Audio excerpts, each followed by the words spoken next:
live stream, guys. So, guys, right now in Australia, a major national security and a political debate is unfolding. So, guys, what's actually happening? Home Affairs Minister Tony Burke has issued a temporary exclusion order against one of 34 Australian women and children detained in the al-Roj camp in northeast Syria. This group now consists of the wives, widows, and children of former Islamic State fighters.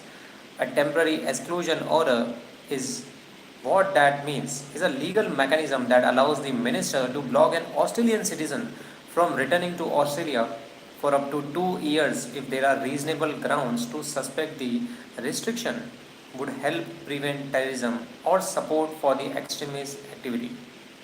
So, guys, according to Burke, the decision was made following advice from the security agencies, and at this stage, only one individual meets the legal threshold required for such an order. The remaining members of the group have not been assessed as meeting that threshold. The broader background is that the successive Australian governments have faced pressure over what to do with the citizens detained in Syrian camps following the collapse of the Islamic State territorial control. So, guys, these camps now hold the foreign nationals linked to ISIS, and conditions there have been widely reported as unstable and dangerous. So, why Australia government is intervening here? The current Albanese government has repeatedly stated it is not actively assisting or repatriating this group. Prime Minister Anthony Albanese has said Australia will do nothing to assist or repatriate, maintaining a firm national security position. However, the opposition has now questioned the consistency of that stance. Also, Shadow Home Affairs spokesperson John O'Dunium argues that issuing only one exclusion order raises serious question about the risk assessment process and has alleged the government may have indirectly supported third party efforts to facilitate the group's return.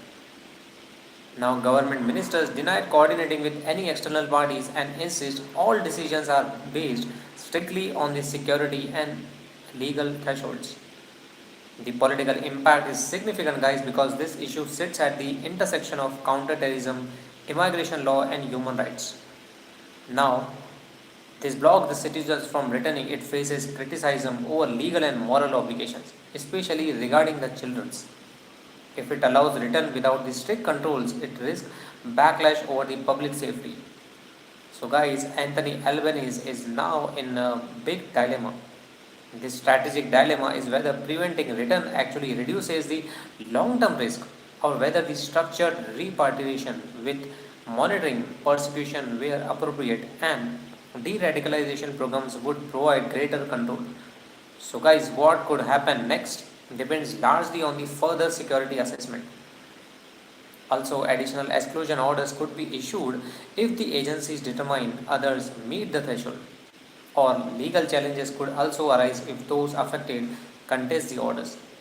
Politically, this issue remains continuous, especially if any movement occurs involving the group attempting to leave Syria again. For now, the government position is clear.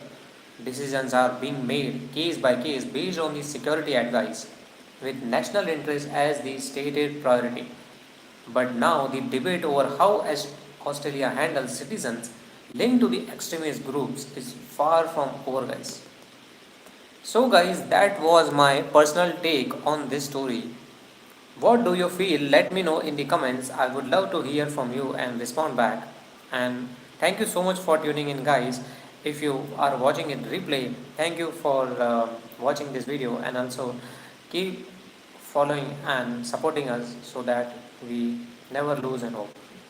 And also subscribe to our channel for such amazing daily breakdowns. We'll see you guys in the next video. Thank you.